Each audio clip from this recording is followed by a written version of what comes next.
안녕하십니까. 김낙곤의 시사 본색입니다. 오늘도 이번 한 주 쏟아진 수많은 뉴스들 속에서 우리 삶과 직결된 중요한 이슈를 찾아내 그 본질, 본색을 찾아보도록 하겠습니다.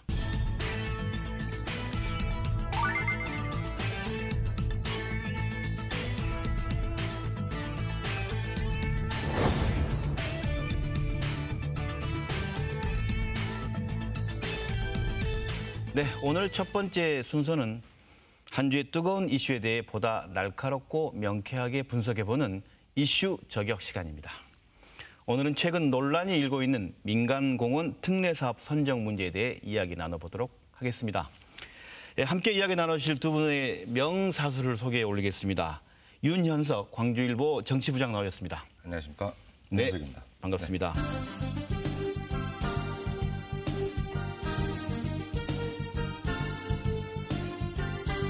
조준혁 사단법인 푸른길 사무국장님 나오셨습니다. 네, 안녕하세요. 네, 반갑습니다.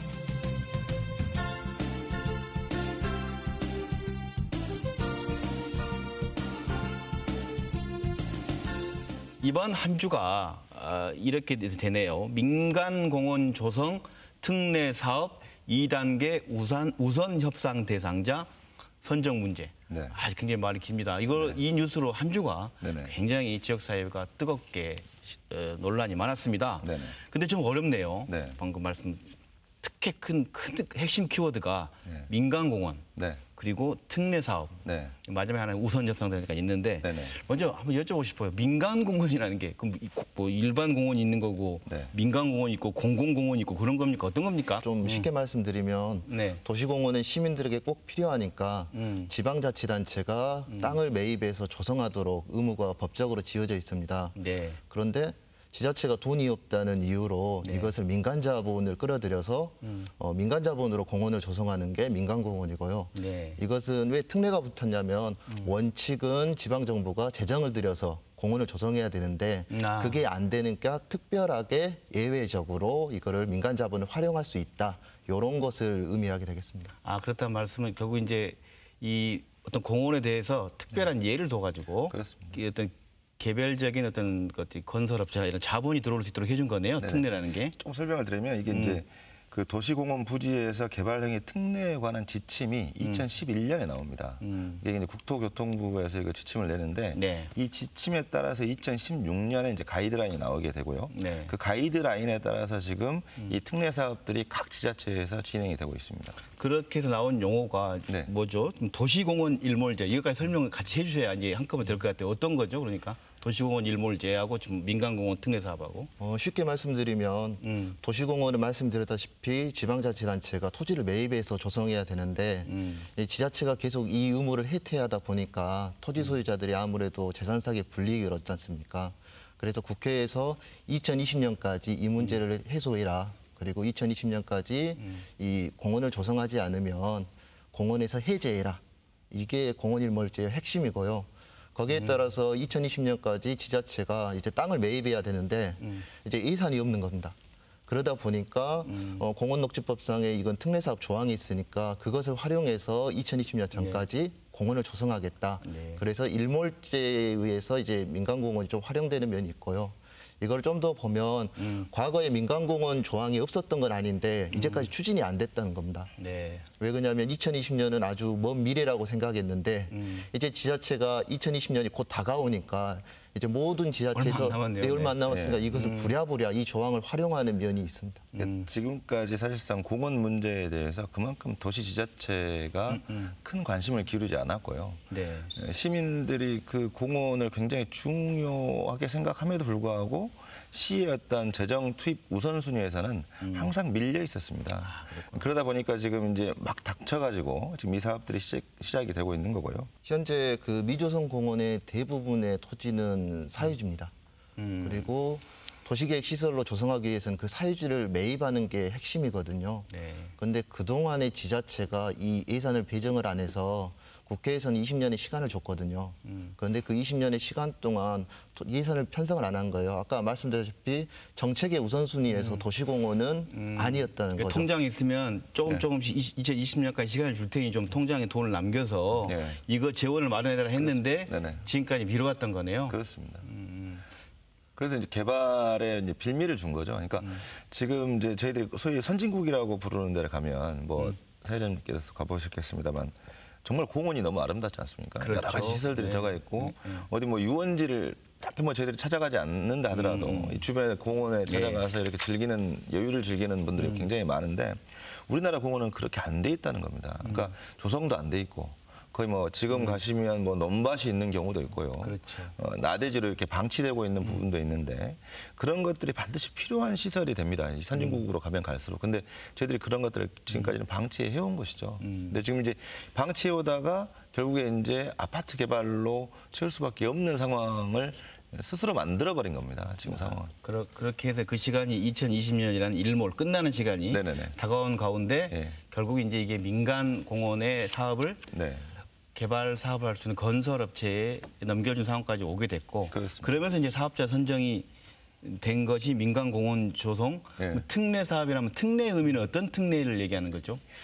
약간 말씀하십시오. 이것이 그 도시계획 시설은 공공의 시설입니다. 그렇기 때문에 원칙은 재정 투입의 원칙인데 이거는 커다란 원칙이거든요. 재정이라면 뭐하는데 시재정, 그래서 시나 국가의 재산이죠. 그러니까 저희가 도로를 만들거나 학교를 만들거나 이것도 전부 다 똑같은 도시계획 시설인데 이것을 만들 때는 적극적으로 예산을 편성을 해서 투자를 하는 게 하는 거지 민간의 자본을 끌어들이지 않습니다. 그렇죠.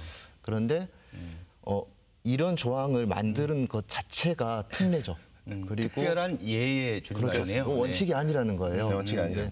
광주는 이 특례 조항이 지금 미조성 공원이 25개소인데 10개소가 지금 이 민간공원으로 추진되고 있거든요. 그래서 시민사회가 계속 문제를 제기했던 것은 이거는 특례가 아니다. 이게 특별한 경우는 굉장히 소수일 거고 규모도 작아야 되는데 이게 특례가 오히려 더 원칙을 넘어서는 몇 개 중에서 몇 개라고? 25개소가 지금 해제 대상인데요. 그중에 10개소고요. 특별한 예가 아니고 아주 다수 예. 일반화돼 버린 거죠. 그래서 그런 것들 자체가 문제가 있고 그 특례라는 것도 민간 자본이 문제가 되는 건데요. 광주에서도 어등산이라든가 제2순환도로 같은 똑같은 도시계획 시설을 만들었을 때 민간 자본을 끌어들였습니다. 문제가 안 된 경우가 없습니다. 이것도 굉장히 민간공원의 이번 사태도 조금 안 좋은 선례, 공공의 시설에서 민간 자본이 얼마나 위험한가 그런 것들 조금 보여주는 것 같습니다. 그러니까 이 공원을 선택할 때, 그러니까 25개 공원 중에서 10개를 그 특례, 민간공원 특례 사업을 하고 15개를 시재정으로 투입하겠다라고 결정할 때도 그 10개 공원이 굉장히 건설업체들이 눈독을 들였던 곳입니다. 이른바 좀 노른자위 땅이라고. 노른자위 땅이군요. 이게 뭐 습세권이다. 뭐 지금 이제 말들이 많이 나오고 있는데 뭐 이제 지금 그 광주 지역의 아파트 평당 이 가격을 확 이제 안전히 올릴 수 있는 획기적으로 올릴 수 있는 이 부지다라는 이제 소문들이 굉장히 많이 있었고요. 건설업체들이 선호하는 공원을 민간공원 특례 사업으로 했다. 또 그럴 수밖에 없는 거죠. 왜냐하면 이게 민자를 끌어들이려면 그렇죠. 유혹적인 요소가 있어야 그렇습니다. 되겠죠. 유혹적인 요소가 있어야 되니까 그럴 수밖에 없는데 근데 그 공원들은 전부 다 또 시민들로부터 굉장히 각광을 받고 있는 공원이었다는 거죠. 그러니까 이제 이 개발이 민간공원 특례 사업의 문제가 뭐냐면 공원의 아파트인지 아파트의 공원인지가 불분명하다는 겁니다. 그러니까 아파트 주민들만 누리는 공원인 것인지 아니면 전체 모든 시민들이 누릴 수 있는 공원인 것인지가 불명확하다는 거예요. 민간공원은 법상으로 보면 공원의 30% 미만을 이런 아파트나 개발 사업으로 하게 되고 거기에 나온 수익금으로 그 나머지 공원 땅을 사가지고 이제 시에 기부 체납하는 그런 형태로 전체 면적이 100이다. 그러면 30%만 뭐 예를 들어 아파트를 짓고 최대가 최대 나머지는 공원 그런 건가요? 그 가이드라인은 저희는 어땠나요 이번 상황에서? 이제 1단계하고 2단계가 좀 다릅니다. 저희들이 이제 1단계는 4개 공원을 대상으로 했었고요. 2단계는 6개 공원으로 했었는데 1단계는 지금 논의되고 있는 게 이제 30% 미만은 맞는데 한 23% 정도를 개발 면적으로 했고요. 2단계는 지금 이제 옆에 조준혁 국장님 나오 계십니다만 조준혁 국장님이나 시민단체나 전문가분들께서 굉장히 노력을 해가지고 전체 개발 면적 규모를 9.3%까지 낮췄습니다. 10% 아래로. 예, 그렇습니다. 그러니까 속칭 광주형 민간공원이라고 칭하는데요. 네네. 그 시민의 협의나 감시가 있으면 물론 특례 사업이긴 하지만 개발료를 많이 저감시킬 수 있다는 것이 광주가 이렇게 증명을 해놔서 전국 지자체나 시민사회에서도 광주의 사례를 굉장히 주목하고 지금 벤치마킹하려고 뭐 자료도 달라고 어떻게 협의를 구성했는지 어떤 방식으로 개발료를 산출했는지 이런 걸 물어오고 있는 실정이어서 굉장히 잘한다라는 평가를 받았습니다. 여기까지 속도를 내고 잘 해왔는데 네네. 현재 문제가 된 게 우선 협상 대상자 선정. 특히 이번에 2단계죠, 2단계. 네네, 그렇습니다. 1단계, 2단계. 뭐 지금 2단계가 왜 이렇게 문제가 되는 겁니까? 어떻습니까? 11월 8일 날 시민심사단과 제안심사위원회라는 게 있습니다. 제안심사위원회. 제안심사. 이 국토부의 지침과 가이드라인, 그다음에 광주시의 그 규정을 보면 이 모든 공원의 우선 협상 대상자는 제안심사위원회가 결정하게 돼 있습니다. 제안심사위원회가 모든 권한을 가지고 있는 겁니다.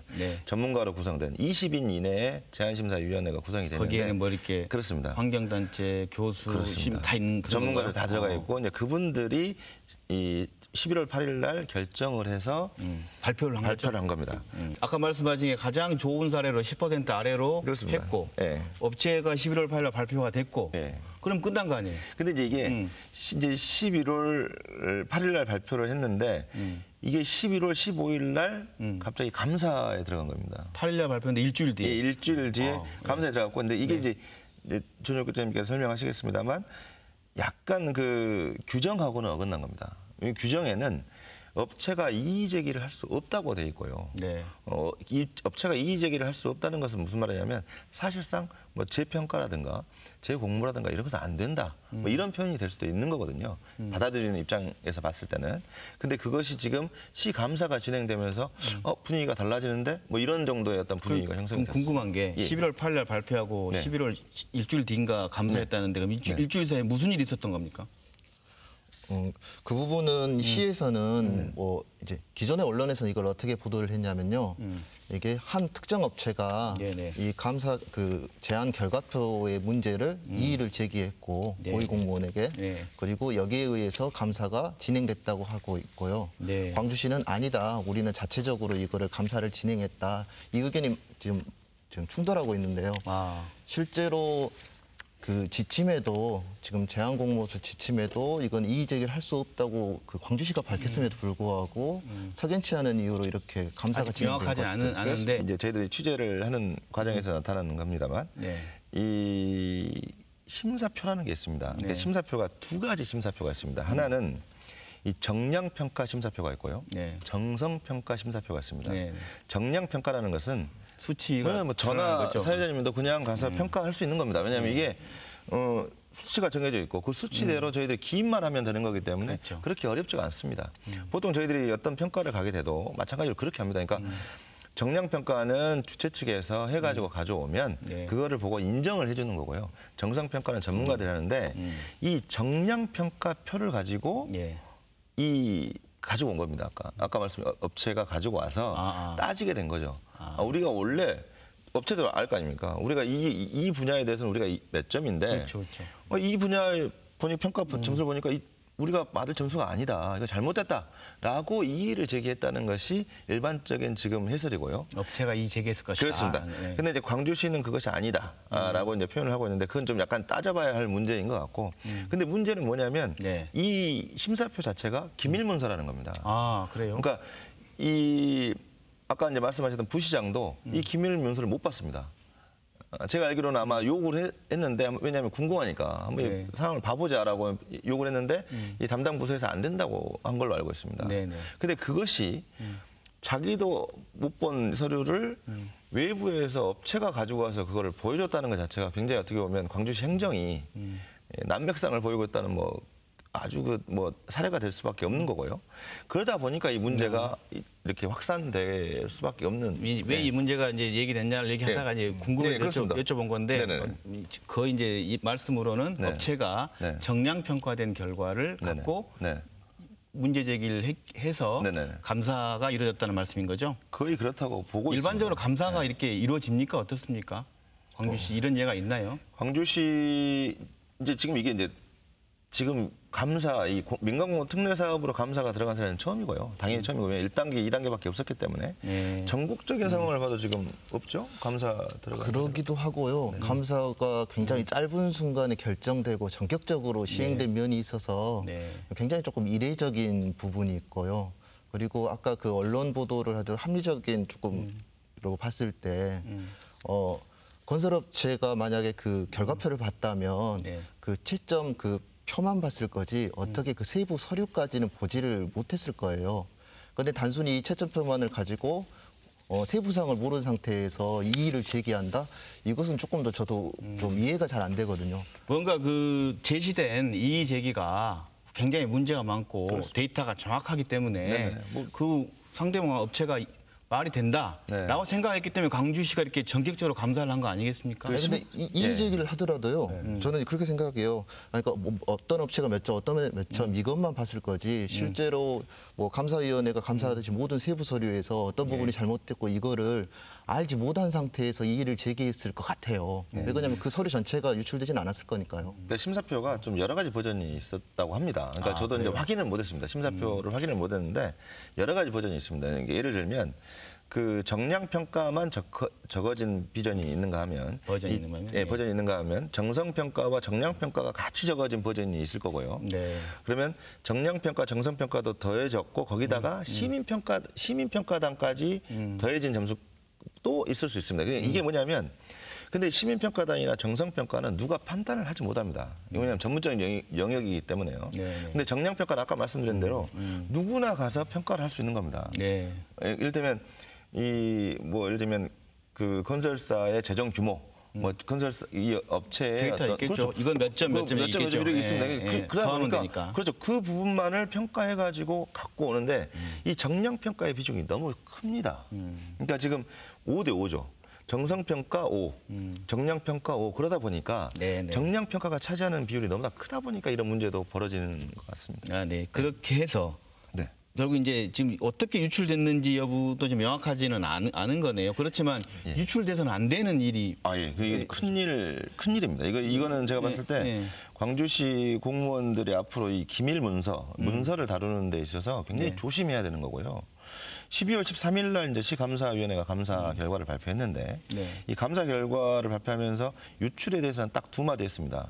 뭐냐면 시 공무원이 이 보고 과정에서 광주시의회로 전달했다. 이 한 문장하고 그다음에 이것이 어디로 결과론적으로 유출됐는지는 잘 모르겠다.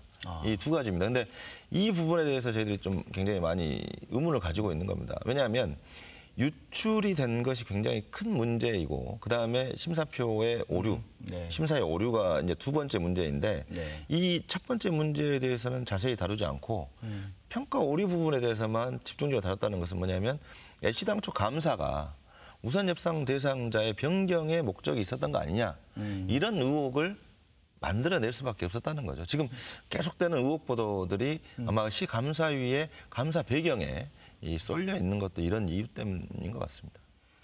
조 국장님께서는 방금 말씀한 게 감사가 어떤 문제가 있는 거 아니냐라는 얘기를 했는데 어떻게 생각하십니까? 감사라는 것도 할 필요가 있는 거 아니겠어요?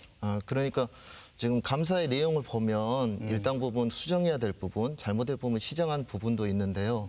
그런데 이 감사가 어떻게 시작됐느냐, 거기에 대해서는 이게 문서가 유출됐다거나 아니면 그런 의혹이 있으면 감사위원회는 그런 부분에 대해서 명백하게 밝혀줘야 됩니다. 그런데 단순하게 다른 내용, 그러니까 평가의 내용에 대해서는 굉장히 자세하게 감사했는데 실제로 이렇게 문서가 평가 결과 사전 유출에 대해서는 굉장히 얼버무리거나 명백하게 밝히지도 않고 있고요. 이런 부분은 감사가 왜 시작됐느냐 여기서부터 먼저 명백하게 좀 밝혀야겠습니다. 네, 알겠습니다. 그렇다고 한다면 시청자들 궁금해하실 거예요. 이제 결국 감사를 했어요. 감사를 해서 업체가 바뀌었죠. 예, 보통 감사를 보면 어떤 그 문제 사항을 지적하고 그다음에 거기에 따라서 개선책을 내놓고 네, 그렇죠. 관련 공무원들을 관련해서 이렇게 인사상 징계나 그렇죠. 인사상 불이익을 주는 것들이 이제 감사의 이제 대부분적인 틀입니다. 그렇죠. 근데 이번 감사는 좀 약간 달랐던 게 뭐냐면 감사위가 문제점을 지적하고 그다음에 그것을 바로 잡았어요. 그러니까 바로 잡는 것은 행정이 해야 될 역할인데 감사위가 그 평가한 것을 바로 잡아서 채점을 맺습니다. 아, 감사는 견제하고 그런 곳인데 거의 채점까지 매긴 거예요. 채점을 매가지고 이제 감사위가 밝힌 거는 채점을 매가지고 해당 국한테 확인을 받고 그거를 아까 이제 제안심사위원회 전문가로 구성되고 결정 권한이 있는 제안심사위원회에다가 그걸 넘긴 겁니다. 받아달라. 근데 거기서부터 논란이 시작된 겁니다. 제안서 모집 공고, 그러니까 민간공원을 광주시가 공고했는데 그 공고 자체가 조금 문제가 있었다. 공고가 문제 있었다. 네. 그래서 공고에 있는 방법에서 조금 문제가 있었다는 거고요. 그리고 그 제안서를 이제 업체들한테 받아가지고 평가를 하잖아요. 평가 과정에 오류가 있었다. 이게 두 고리로 나뉘는데요. 모든 지금 제안서 평가라든가 이런 것들은 제안서 모집 공고를 기준으로 이루어집니다. 그런데 이 제안서 모집 공고가 국토부 가이드라인을 따르지 않았다고 감사위원회가 밝혔는데요. 그러면 룰 자체가 잘못됐다고 감사위원회 지적을 한 거예요. 그러면 다시 재공고해야 되는 건 얘기가 되는 거예요. 그러니까 잘못된 룰을 가지고 모든 업체들이 지금 평가를 받았기 때문에 감사위원회가 제안서 모집 공고가 잘못됐다고 밝히면 이 제안서 평가를 지적하거나 이게 문제가 되는 게 아니라요. 전반적인 틀이 문제인 거예요. 2단계 전체에 그럼 모집 공고가 잘못된 거야? 이런 그 의혹이나 문제를 제기할 수 있는 거죠. 그런데 지금 제안서 모집 공고가 잘못됐다 감사위원회 밝혔는데 그러면 재공고를 하지 않고 그러면 차순위자, 우선협상자 지위만 바꾼다? 이거는 상식적으로 봤을 때 뭔가 조금 이상한데 이런 거를 시험이 잘못됐는데 시험을 다시 보지는 않고 그러니까 지금 거기 다시 선정한 거라는 문제라는 말씀인 것 같네요.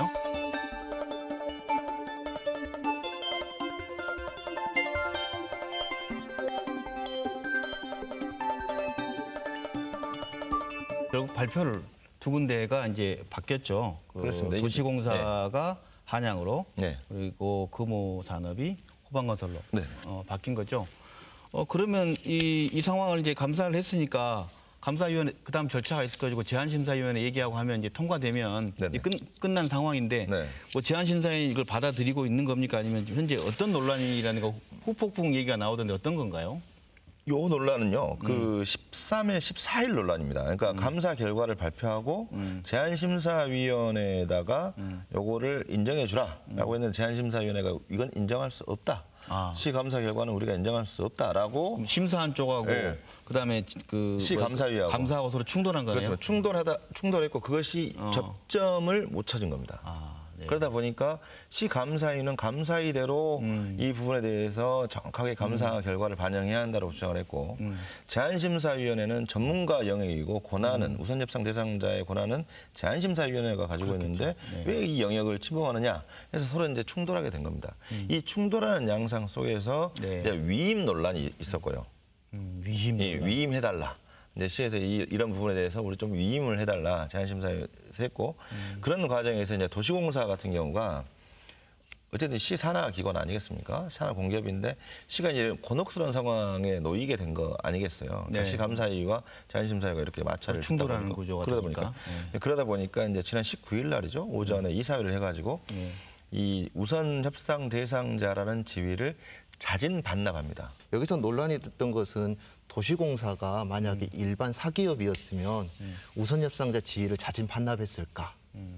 그리고 여러 가지 논란이 있지만 결국에는 일반 사기업이었으면 지금 그 중앙이지구처럼 충분히 불복하고 소송으로 갈 수도 있는 상황인데 그리고 중앙일지구는 가장 그 민간공원 2단계 사업에서 가장 큰 사업 규모입니다.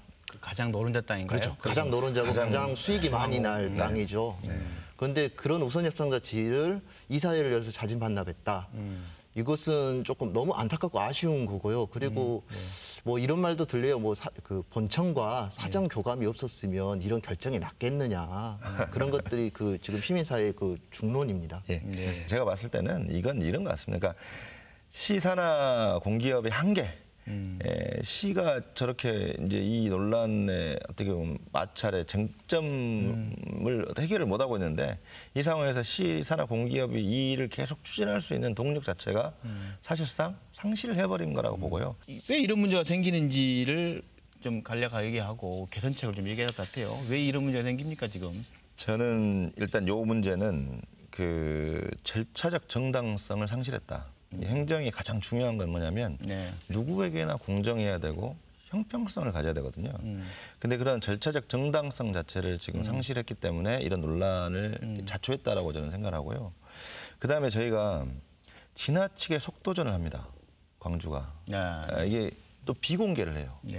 사실 이 공원이라는 것은 누구나 다 관심을 갖고 있는 사안이고 공원 개발이라면 특히나 다 시민들이 굉장히 많은 관심을 갖고 있는데 이거를 모든 비공개를 합니다.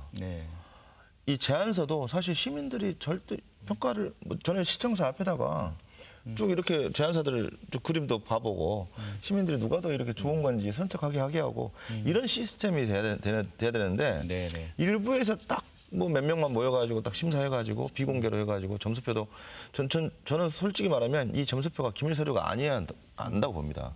당연히 공개돼야 되죠. 공개돼야 되고 이 점수가 정당하게 매겨져야 하는데 그런 것들이 제대로 되지 않고 지금 지나치게 2020년 뭐 하반기까지 한다고 해서 막 이 행정 절차를 빠르게 진행하다 보니까 이런 문제가 나왔다. 이 문제의 해결책으로 관련 공무원들을 좀 대기 발령시켰죠. 그리고 보니까 이용섭 시장은 엄벌 100개 하겠다 하면서 공무원들을 다지는 걸 하는데 그게 해결책입니까? 어떻게 보십니까? 기본적으로 이 사안에 대해서는 철저하게 진상 조사는 이루어져야 되는데요. 광주시에서도 앞으로 이런 유사한 사업들이 많을 거란 말이에요. 그러면 이거를 재발 방지를 어떻게 할 것인가? 뭐 제도를 바꿔야 되는 것인가 아니면 운영상의 문제인가 공직자의 기강 문제인가 이런 것들을 조금 전체적으로 점검해야 될 계기가 돼야 된다고 생각하고요. 그리고 이번 이 정말로 그 감사의 시작부터 마무리 그리고 관련자가 누군가 그리고 이 부분이 있으면요 일벌 100개 해야 된다고 맞습니다. 그건 맞습니다. 그 저는 이제 일벌 100개도 맞습니다. 이 공무원들의 잘못이 없다고는 볼 수 없습니다. 분명히 감사 결과에도 나왔지만 이 평가의 오류는 분명히 있습니다. 근데 이 평가의 오류가 있을 수밖에 없는 시스템은 무엇이냐. 거기에 대해서도 충분히 점검을 해야 한다고 봅니다. 그러니까 지금 현재의 체계, 그러니까 공원 녹지과라는 데는 공원을 보존하는 것을 목적으로 하는 부서입니다. 근데 거기다가 공원 개발을 하도록 맡긴 거예요. 시당초 요것부터가 문제가 된 거고요. 그다음에 4명, 5명 되는 직원들이 뭐 1000페이지, 2000페이지 되는 이 제안서를 10며칠 되는 기간 동안에 점검해가지고 평가해가지고 내놔라. 이런 시스템을 갖고 있는 데라면 이런 문제점은 언제라도 일어날 수 있었다라고 저는 보고 있고요. 그렇기 때문에 이런 시스템 자체를 점검하고 바꿔야 한다. 탈락한 업체들이 지금 소송 준비하고 있죠. 어떻게 앞으로 이 사업이 이제 못하게 되는 것 우려까지 얘기가 나오던데 어떻습니까? 일단 금호산업이 법적 대응을 할 수밖에 없는 상황이고요. 왜냐하면 금호산업의 입장에서는 정량평가를 뭐 그대로 하자면 이미 이제 심사표가 공개가 됐기 때문에 아니면 우리가 더 앞선다라고 하더라고요. 그래서 이제 당연히 법적 대응을 할 것 같고 지금 뭐 이제 일곡공원 같은 경우에도 논란이 있습니다. 그러니까 지금 떨어진 곳이 원래 우리 점수대로 하면 우리가 앞선다라고 하고 있고요. 이 심사표가 공개되면서 이 문제들이 계속 부각될 수밖에 없고 법적 대응이 될 수밖에 없지만 일단은 제가 봤을 때 2020년 하반기입니다. 그러니까 7월 1일 날 이제 일몰제가 끝나게 됩니다. 일몰제가 끝나게 되면 이 공원 지역이 해제가 되는 겁니다. 그러면 이제 그때부터 토지 소유주가 본인들이 개발에 들어갈 수가 있는데 그렇다고 해서 이 토지 소유주들이 마음대로 개발할 수 있는 건 아닙니다. 이게 도시공원위원회라는 절차가 있고 도시계획위원회라는 절차가 있기 때문에 그런다고 해서 저희들이 우려하는 바대로 막 난개발이 될 것 같지는 않고요. 어찌됐든 좀 빠른 시일 내에 이 문제들이 좀 해결되고 공원이 공원답게 조성이 돼서 정말 선진국처럼 우리 저희 시민들도 공원에서 진짜 자유와 여유를 만끽할 수 있는 뭐 그런 시대가 됐으면 좋겠습니다. 네, 지금 공직자 문제를 얘기하다가 이제 했는데요. 자료를 유출한 공직자 또 그 광산구 구군고 같은 선정할 때 보면 다 그냥 공무원이 나서 했는데 이 유출한 부분에 관련돼서의 광주시가 어떻습니까? 뭐 수사를 의뢰하겠다는 겁니까? 아니면 어떻게 하겠다는 게 있습니까? 아직 좀 이것이 좀 이제 약간 그런 건데 수사 의뢰라는 부분이 굉장히 공무원한테는 치명적입니다. 수사 의뢰를 쉽게 해서는 안 되는 거고요. 수사 의뢰라는 것은 굉장히 이제 명확한 증거가 있고 이 직원이 명확한 의심해야 할 만한 합리적인 어떤 이 추론이 있을 때 가능한 건데 일단 제가 봤을 때 유출에 대해서 지금 시가 많은 대책을 내놓지 않고 있습니다. 말은 막 이렇게 뭐 일벌백계 막 이렇게 말하고 있습니다만 이건 평가 관련된 공무원들에 대한 얘기인 것 같고 이 사전 유출에 대해서는 안 하고 있어서 이 부분은 계속 시가 어떻게 됐든 좀 명명백백하게 밝혀서 시의 어떤 떨어진 행정의 어떤 불신을 좀 살려낼 필요는 있는 것 같습니다. 양쪽에는 균형을 맞춰야만 행정이 갖고 있는 어떤 신뢰를 회복할 수 있겠네요. 그렇죠. 그 광주시가 이번 사태를 겪으면서 신뢰를 회복하기가 상당히 어려울 겁니다. 네. 그러면 광주시는 조금 고민을 해봐야 되는 게 방금 지금 2020년까지 얼마 안 남았지만 다른 지자체도 이제서야 공고 준비를 하는 데도 있거든요. 네. 그런 걸 봤을 때는 뭐 늦었지만 가장 정도대로 하는 게 조금 광주시의 신뢰를 회복할 수 있는 길이라고 생각하고요. 네. 광주시는 너무 성급하게 막 그 우선 협상자를 바로 받고 발표하고 막 이런 게 아니라 스스로 했던 감사 결과로 돌아보고 공고부터 어떤 문제가 있었는가, 그리고 평가에서는 어떤 부분을 보완해야 된가 해서 조금 시민들이 이해할 수 있게 조금 세부 자료, 그러니까 그 자세한 자료들까지 아예 공개를 하면서 이렇게 할 수밖에 없었다라고 그렇죠. 시민을 이해를 구하든가 아니면 다시 절차를 밟겠다라든가 이런 걸 결정해야 될 시기입니다. 예, 공감합니다. 그 부분은 정말 이 비공개로 모든 것을 결정하려고 하는 이 지금 좀 행정의 어떤 자세부터 좀 바꿔야 되지 않겠느냐. 저는 대부분의 자료는 공개해도 된다고 봅니다. 시민들의 의식이 그만큼 성숙했고요. 그렇죠. 성숙했고 거기에 대해서 받아들일 수 있을 정도가 됐습니다. 근데 그럼에도 불구하고 지금 이렇게 비공개로 계속 하다가 뭐 유출되고 막 이런 논란이 되고 이렇기 때문에 이런 부분들은 앞으로는 진짜로 좀 공개를 하고 그다음에 아까 이제 정말 말씀 잘하셨는데 좀 늦더라도 정당하게 가는 것이 낫다고 봅니다. 그러니까 재공모를 해서 시간이 좀 지체되더라도 그것이 시민들이 재공모를 문제가 있어서 재공모를 하는구나 인식하게 되는 거고요.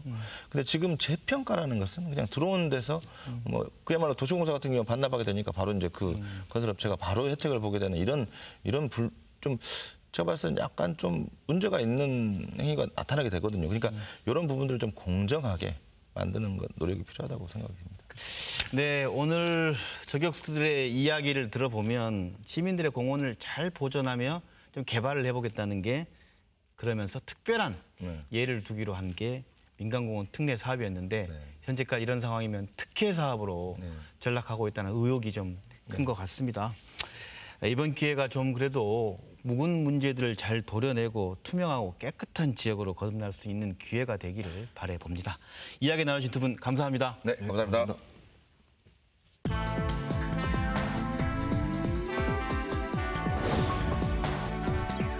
네, 이번 순서는 더 많은 논의가 필요한 지역의 시사 문제에 대해서 집중 탐구해보는 시사 탐구 시간입니다. 지난 김나권의 시사본색 2회에서는요, 5.18 진상규명에 대해 이야기 나눠봤습니다. 오늘은 5.18 문제에 대해 두 번째로 알아보는 시간을 갖도록 하겠습니다. 오늘 이야기 나눌 주제는 5.18 계엄군의 국가유공자 지정 문제입니다. 함께 이야기 나눌 두 분을 소개하겠습니다. 더불어민주당 송갑석 의원 나오셨습니다. 안녕하십니까? 네, 반갑습니다.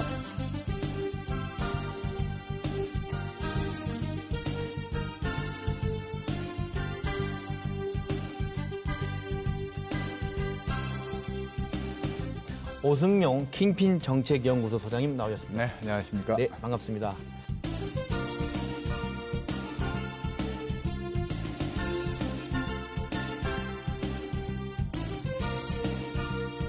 네, 저희가 5.18 문제에 대한 얘기를 나눠보기로 했습니다. 5.18 하면 뭐 광주 시민들이 또 5.18 얘기냐라고 얘기하실 수도 있어요. 근데 그중에 최근 보도에 따르면 우리 의원님께서 보도 자료를 내고 직접 조사하시고 고생하셨는데 5.18 당시 계엄군 수십 명이 국가유공자로 지정돼 혜택을 받고 있다는 다소 저희에게 좀 충격적인 소식인데 좀 어떤 내용입니까? 현황을 좀 설명해 주신다면. 네, 우선 계엄군 중에 상당수가 네. 국가유공자로 지정되지 않는가라고 하는 의구심은 네. 그 전부터 지역사회 내에 있었던 것이 사실입니다. 네. 그런데 이번에 처음으로 정확하게 그 전모가 드러난 거죠.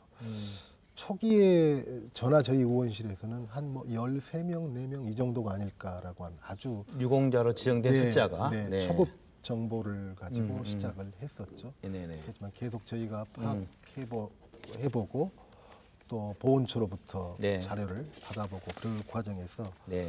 무려 73명이라고 하는 사람이 그렇게 많이요. 네, 네. 사람이 국가유공자로 지정이 됐고 그 중에서 이미 사망한 30명은 국립묘지에 묻혀 있고요. 그다음에 73명 중에 장교급도 6명이나 포함되어 있는 걸로 밝혀졌습니다. 네, 이 문제에 있어서 저희가 이걸 어떻게 받아들여나 고민되는데 오 소장님 어떻습니까? 네, 우리가 국가유공자로 지정되는 규정이 국가유공자에 관한 법률이 있습니다. 예우 네. 및 지원에 관한 법률이 있죠. 네. 그리고 국립묘지법이 따로 있습니다. 그래서 우리가 흔히 국가유공자이기 때문에 국립묘지에 가는 게 아니라요. 네. 국가유공자 지정과 국립묘지 안장은 전혀 별개의 사안입니다. 별개의 사안이다. 네, 그 그렇습니다. 말씀. 국립묘지 안장법에 따르면 네. 국립묘지는 주로 이제 군인들을 대상으로 조성된 묘지라고 할 수가 있고요. 이후에 이제 국가유공자나 이런 범위들이 늘어나면서 국가유공자가 그러니까 모든 국가유공자가 국립묘지에 가지만 국립묘지에 가는 사람들이 전부 국가유공자는 아니라는 겁니다. 그러니까 예컨대 장관급 군인 그리고 20년 이상 군 복무를 했던 사람, 기타 뭐 어떤 업무 수행 과정에서 네네. 사망한 사람들 같은 경우는 국립묘지에 갈 수 있다라는 거죠. 그래서 이론적으로 보면 국가유공자가 아니더라도 군에서 장관급이거나 20년 이상 복무한 사람들은 국립묘지에 가는데 아무런 법적인 그런 걸림돌이 없습니다. 아, 그게 뭐 문제라기보다는 국가유공자로 지정된 것에 대한 문제가 네. 더 심각하다 그런 말씀인 거죠? 그러니까 국가유공자이기 때문에 이제 자동으로 연결이 되는 거죠. 말씀하신 것처럼 국가유공자가 아닌 사람도 들어갈 수는 있지만 이분들은 뭐 더군다나 국가유공자로 지정이 됐기 때문에 예, 자동으로 들어가는 거죠. 예, 저희가 이제 이번에 그 단독 보도 김인정 기자가 단독 보도를 했는데 취재한 내용을 네, 말씀드리면 네. 이런 거더라고요. 보니까 국가유공 최초 발포자 5.18 때 최초 발포자 차대위라고 돼요. 차대위. 차대위란 분이 확인해 보니 지금 현충원에 안장돼 있고 국가유공자로 지정돼 있다는 것이 이제 처음으로 확인된 거죠. 그러니까 5.18을 80년 5월 최초 발포자의 의미, 이분이 국가유공자로 지정된 거에 대한 것들이 어떤 문제가 있고 저희가 이 문제를 어떻게 해석해야 되는지 오 소장님께서 말씀드리면 네. 그러니까 여러 가지 문제를 해결을 해야 되는데요. 우선 국가유공자로 지정이 됐던 것은 이분이 전몰 군경이기 때문에 국가유공자로 지정이 됐던 거죠. 그 공헌을 인정받아서 여기서 전몰 군경이라는 것은 그 이야기 다시 한번 해보죠. 네. 일단 그 시청자 이해를 그 뭐가 있죠? 지금 현재 네. 전몰 군경이 있고 순직 군경이 있고 전상 군경이 있고 공상 군경이 있는데 이게 시청자들이 좀 이게 좀 이해를 안 될 수 있기 때문에 이걸 뭐 사실은 또 너무 구체적으로 아실 필요는 없는데 그래도 네. 또 용어가 헷갈린다. 전몰 군경 그러면 전시 상태에서 사망한 이른바 전사자. 그렇죠. 네. 그다음에 순직 군경 그러면 공무 중 사망을 하는 거고요. 네. 그다음에 이제 전상 군경은 말 그대로 부상이죠. 전시 중 부상이고 공상 군경은 공무 중 부상 이렇게 이제 구분이 되는 겁니다.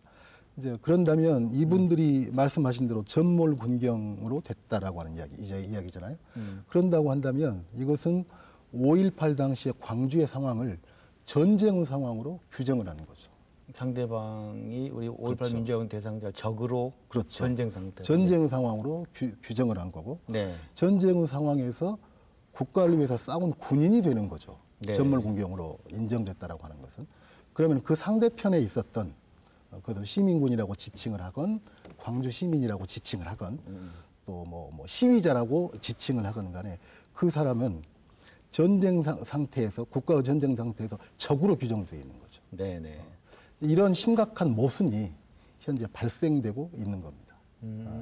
전몰 공경으로 그 사람들이 처리됐던 것은 이유는 어떤 거냐면 당시 비상계엄령 하에 있었기 때문에 비상계엄령은 준전시 상태로 법적으로는 간주가 됩니다. 그래서 전쟁 상태와 같다라는 거죠. 그래서 현행 법상으로는 이분이 전쟁 상태에서 사망한 것으로 인정이 되기 때문에 들어간 거고 네. 개인적으로 이분에 대한 호불호라든지 뭐 이런 문제를 떠나서 이런 폐단 또는 모순이 사라지기 위해서는 법적으로 이 문제가 해소가 돼야 된다는 겁니다. 즉 계엄령 하에 지금 그 행위에 대해서는 유죄 판결을 내렸는데 그 당시 그 계엄령 하에서 이루어진 행위에 대해서도 법적으로 해결을 해줘야만이 이런 모순들이 해결될 수 있다는 거죠. 근데 특정 개인들 거기에 신군부를 비롯한 내란을 주도했던 신군부 세력들 개개인에 대해서는 유죄 판결을 내렸는데 그 집단 행위에 대해서는 아직 구체적으로 언급이 안 돼 있기 때문에 이런 모순이 발생하게 되는 거고 이분들은 죽으면 계속 국립묘지에 갈 수밖에 없습니다. 왜냐하면 이분들은 구체적으로 본인들이 이 관련해가지고 재판을 받은 적이 없고 유죄 판결을 받은 적도 없다라는 거죠. 이런 문제들이 이 입법 미비 상태로 계속 오다가 오늘날 이런 사태가 발생했던 거죠. 그런데 이제 97년에 대법원 판결에 이런 게 있습니다. 97년에 그 5.18 행위, 5.18 자체를 어떻게 대법원이 판결을 하냐면 5.18 내란 행위자들의 국헌문란 행위다라고 판단을 합니다. 5.18 내란 행위의 국헌문란자. 5.18 내란 행위자들이 국헌문란 행위다. 광주에서의 총체적인 행위를 그렇게 판단을 하고 그렇다면 상대편에 있었던 광주 시민들은 또 대법원에서는 어떻게 이야기하냐면 이러한 것에 항의하기 위해 일어난 광주 시민들의 시위는 헌정 질서를 수호하기 위한 정당한 행위이다라고 판결을 합니다. 이러한 판결에 근거를 해서 뭐 전두환, 노태우, 정호영 등등의 실질적인 관련된 사람들이 이것에 의해서 처벌을 받게 됩니다. 그런데 그 이외에 단순히 동원됐었던 이런 사람들은 개별적이고 구체적으로 처벌을 받은 바는 없죠. 그렇지만 당시 똑같은 대법원의 판결에서 그 부분에 대해서도 구체적으로 어떻게 적시되냐면 상관의 위법한 명령에 따라 범죄 행위를 한 경우에는 상관의 명령을 따랐다고 하여 부하가 한 범죄 행위의 위법성이 조각될 수는 없다. 위법성을 인정받을 수 없다. 위법성이 인정된다라고. 인정된다. 그러므로 해서 이 상관에 의해서 동원된 이런 사람들도 역시 그 죄가 인정된다라고 97년 대법원에서 판결을 한 겁니다. 그렇지만 그렇게 많이 동원된 사람들을 일일이 재판할 수는 없는 거죠. 재판에서 죄를 물을 수는 없는 거죠.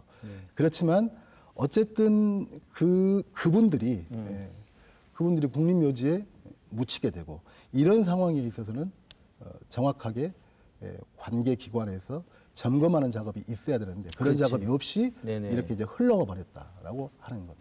관계기관이 점검하는 문제도 물론 중요하지만 입법 미비가 더 크다라는 건데요. 입법 미비 이런 거 좀 쉽게 설명해 주시네요. 어떤 입법 미비? 대법원에서 그런 판결을 내렸단 말이에요. 그러면 그에 상응해서 관련 법들이 고쳐져야 됩니다. 맞습니다. 우선 국가유공자법이 바뀌어야 되고요. 국립묘지법이 바뀌어야 된다는 거죠.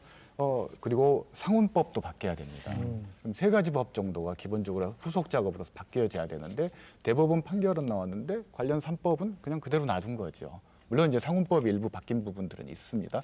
그러다 보니까 이런 모순들이 계속 생길 수밖에 없다라는 이건 거죠. 누가 왜 어떻게 이렇게 안 한 겁니까? 아니면 안 해도 되는 겁니까? 정치권에서 일단 시도는 했었는데 이게 반대 야당 그 당시 뭐 보수 집권당의 반대도 있었던 것 같고요. 뭐 여러 가지 다른 논란 거치면서 그냥 놔둬버린 거죠. 방치해버린 거죠. 더 심각한 문제로 가다 보면은 지금 5.18은 국가유공자가 아닙니다. 5.18 관련자들은. 그건 또 무슨 말씀이세요?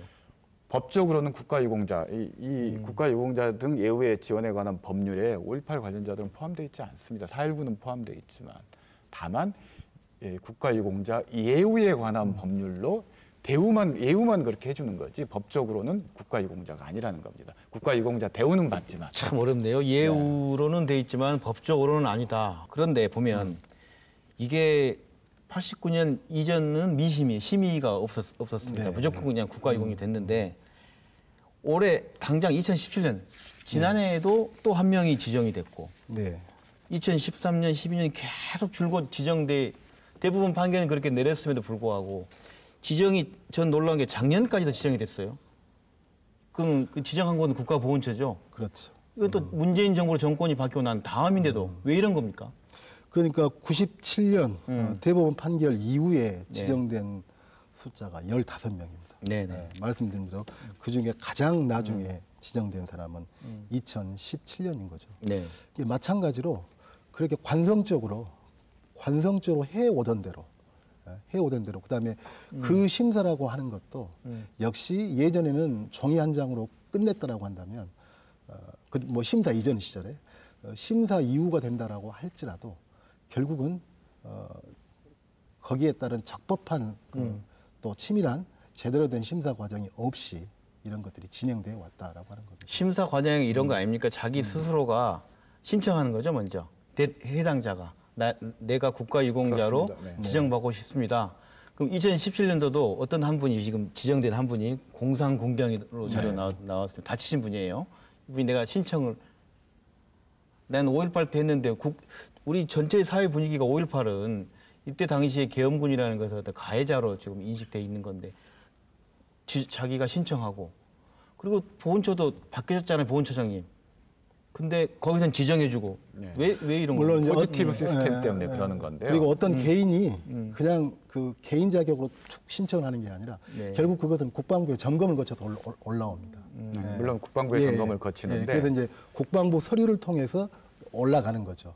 뭐 그다음에 경찰 같은 경우는 결국은 이제 뭐 경찰청이 됐건 뭐 행정안전부가 됐건 거기 서류를 통해서 올라오는 거고 그렇기 때문에 이제 뭐 나름대로 보훈처 나름대로는 한 국가의 행정기관 간의 기본적인 신의와 신뢰를 바탕으로 해서 진행하는 일이다라고 그것이 일견 뭐 핑계의 말로 들리기도 하지만 일견 또 그럴 수밖에 없는 또 뭐 기관 대 기관의 신뢰로 하는 거다. 이제 이렇게 이야기를 하는 건데 그런 측면도 있지만 그래서 제가 말씀을 드리려고 했던 건 포지티브 시스템 때문에 그러는 겁니다. 포지티브 시스템. 예컨대 국가유공자 지정이라는 게 5.18 사안 하나만 가지고 지정되는 게 아니라는 거죠. 자기가 선택할 수 있는 겁니다. 그런데 군인 같은 경우는 한 20년, 30년 군 생활을 하다 보면 어떤 분은 예컨대 안현태라는 분이 전두환 비서실장을 했던 사람이죠. 이분 지금 국립묘지에 있습니다. 이분은 베트남전 참전으로 국가유공자가 된 분이에요. 5.18, 12.12 내란과 관련이 돼 있지만. 그러니까 군 생활을 하다 보면 5.18뿐만이 아니라 베트남전이 됐건 또 이라크 파병이 됐건 여러 가지 자기 근무 과정에서 국가유공자 지정에 해당되는 부분들이 한 부분이 있을 수 있다라는 거죠. 그걸로 지정을 받는 겁니다. 그래서 설사 그분이 5.18과 관련해서 관련이 돼 있다 하더라도 특별히 유죄 판결을 받아서 유죄 기록이 남아있지 않는다면은 그게 가능하다라는 거예요. 이 문제가 충돌하지 않게 하려면 네거티브 시스템으로 바꿔야 되는 거죠. 예컨대 단 하나라도 그 문제가 되는 게 있으면 지정이 안 되도록 이게 이제 입법에서 정비해야 될 부분이라는 거죠. 5.18 때에 문제가 있는 분인데 베트남전에 공로가 있다고 한다면 그걸로 인정해주고 5.18 때 문제는 제외해주는 그게 방금 말씀하신 포지티브, 뭐 네거티브 그 시스템이 돼 있다 이 말. 이거 정비를 제대로 안 한 거네요. 안 한 거죠. 안 한 거나 아니면 방치했거나 서로 아까 말씀한 기관 대 기관을 뭐 존중했거나 뭐 이런 겁니까? 그런 거죠. 우리 시민들이 이제 어이없는 거 이거잖아요. 그 말씀하신 공적 저서를 적을 때 나는 80년 5월 금남로 어디에서 어떻게 했다라고 적었을 거 아닙니까? 그렇죠? 근데 그것에 의해서 국가유공자가 지정이 되는 이 현실에 대한 걸 개탄하는 거 놀랍고 충격적인 거 아니겠습니까? 그러니까 결국은 제가 이제 되풀이 말씀드리는 거지만 이 모순적 상황이라고 하는 게 현실로는 이런 거죠. 물론 같은 공간의 국립묘지는 아니지만 가해자도 국립묘지가 있는 거고요. 피해자도 국립묘지에 안장돼 있는 거죠. 그다음에 그런 헌법 문란, 국헌 문란 행위에 동원된 사람도 국가유공자이고 거기에 맞서 헌정질서 수호를 위해서 싸우다가 희생된 사람도 오늘 들어보니 국가유공자도 아니고 국가유공자의 예우에 준하는 행위를 하는, 준하는 처우를 받는 이렇게 동일한 선상에 이제 서 있다라고 하는 거죠. 그럼 이것은 역사의 아이러니고 모순인 것이고 결국은 이것은 5.18 민주화 운동에 대한 모독이고 그 희생자들에 대한 심각한 명예훼손이라고 생각을 합니다. 그래서 우리 송 의원님께서는 이 국가유공자 취소와 관련된 내용을 지금 계속 주장하고 각 부처에 요구하고 있는데 반응과 앞으로 해결 과정이 어떻습니까? 일단은 73명이다라고 하는 이 명단이 나오기까지 네. 보훈처에서 자 여기 73명이 있습니다 라고 이렇게 나오는 게 아니었습니다. 보훈처에서도 사실은 그 전모를 제대로 파악하고 있지 못했습니다. 맨 처음에 제출할 때는 30몇 명, 그 다음에는 50몇 명. 자꾸 늘어나는 겁니까? 네, 늘어나는 거죠. 네. 뭐 보훈처에서 일부러 안 주고 이런 문제가 아니라 보훈처 자체도 전체적으로 그걸 파악을 못하고 있었다라고 하는 겁니다. 그래서 뭐 73명이 거의 이제 뭐 사실에 근접할 거라고 생각하는데 네. 그동안에 이렇게 보면 또 불어날 수도 있는 문제죠. 뭐 소수지만. 그래서 일단은 다시 한번 네. 이런 사례에 대한 정확한 전모를 파악하는 것이 중요하겠고요. 현재의 양상은 이제 그 보훈처 같은 경우에는 국방부에서 이것을 애초에 조사해서 이렇게 상신을 했었던 국방부에서 먼저 그 문제를 다시 재조사하고 문제 제기를 해야 된다. 국방부는 국가인권위원회나 국민권익위원회에서 제안을 해줘야 된다. 좀 이런 상황입니다. 그런 상황인데 어쨌든 각 부처마다 적극적인 자세를 가져야 되겠죠. 오 소장님 어떻게 해야 됩니까? 국가유공자 취소하려면 어떤 과정을 거쳐야 됩니까? 제가 상훈법을 지금 출력해서 가지고 왔는데요. 네네. 상훈법 제8조의 3항을 보면, 네. 8조의 3항을 보면 네네. 서훈이나 포상을 취소하기 위해서는 네. 행정안전부 장관이 국무회의에 상신하도록 되어 있습니다. 김부겸 장관님 상신하시면 되는 겁니까? 네, 네네. 현재 행정안전부 네. 장관이 네. 김부겸 장관이 한다면 해야 되는 거죠. 네. 근데 예전에는 네. 이 상훈법도 사실은 2002년에 개정됐던, 2003년에 개정됐던 상훈법인데 97년에 최초에 만들어졌던 상훈법은 그냥 국무회의에 담당 중앙부처 장관이 국무회의에 보고한다 했어요. 근데 누가 하겠습니까? 그러다 보니까 주체가 없다 보니까 방금 얘기했듯이 서로 핑퐁하던 그런 관행들이 계속 남아있고 법상으로는 행정안전부 장관이 하도록 돼 있는데 이거에 대해서도 서로 각 부처들이 명확하게 인식 자체를 못하고 있는 거예요. 이건 아마 행정안전부 장관이 해야 되는 걸 모를 수도 있습니다. 담당 부처에서. 그럴 수 있겠네요. 네. 그러니까 법상으로는 그렇게 일단 이루어져야 되는 거고요. 네. 누차 강조했듯이 3개 법안에 대한 조속한 개정이 필요합니다. 3개 법안 다시 한 번 말씀해 주시면. 국가유공자법이 있고요, 상훈법이 있고요, 국립묘지 안장 관련법이 있습니다. 이 3개 법안들에 대한 교통정리가 되어야 된다는 거죠. 누가 하면 됩니까? 국회에서 해야 되는 거죠. 진짜 어렵네요. 또 국회 보니까. 네네. 이제 다행히 이번 일이 저희 더불어민주당에서 굉장히 환기시켜준 면이 또 대단히 큽니다. 그래서 이 관련 입법은 물론 저희 의원실에서 이제 주도적으로 현재 입법 작업을 하고 있지만 저희 당론으로 채택이 돼서 당의 입법으로 추진될 가능성이 상당히 높습니다.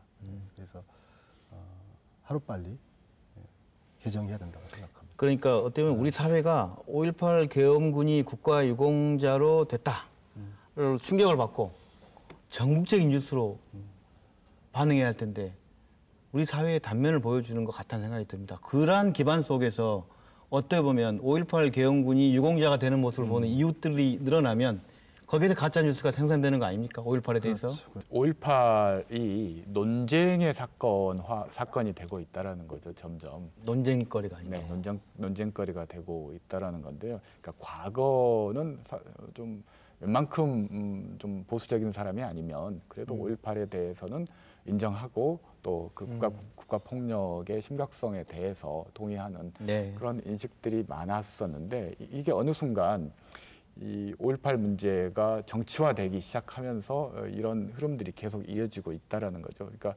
저는 하루속히 이 5.18 문제를 이 논쟁의 장소, 정치적인 어떤 쟁투의 장에서 이런 그 선양 말 그대로 국립묘지라는 것은 국가 정신이 깃들어져 있는 곳인데 가장 그 숭고해야 되고 근데 그 국립묘지 자체가 지금 엄청난 정치적인 논란의 대상이 되고 있다라는 거죠.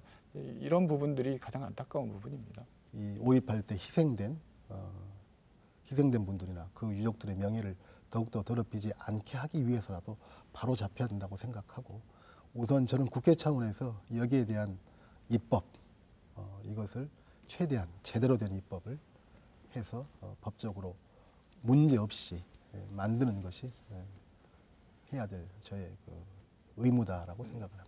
네, 우리 지역 사회 일부에서조차도 아직도 5.18 얘기냐 하면서 피로감을 드러내는 분들도 있습니다. 하지만 오늘 얘기를 들어보면 우리가 아직 5.18에 대해 이미 다 끝냈다고 생각하는 사이 여전히 5.18에 대한 왜곡과 모욕은 심각히 계속 진행돼 오고 있는 것 같습니다.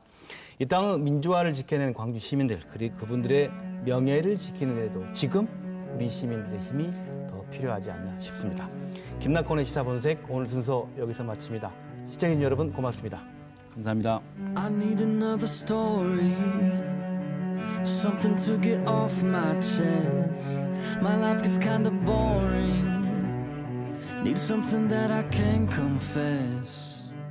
Till on my sleeves I stay.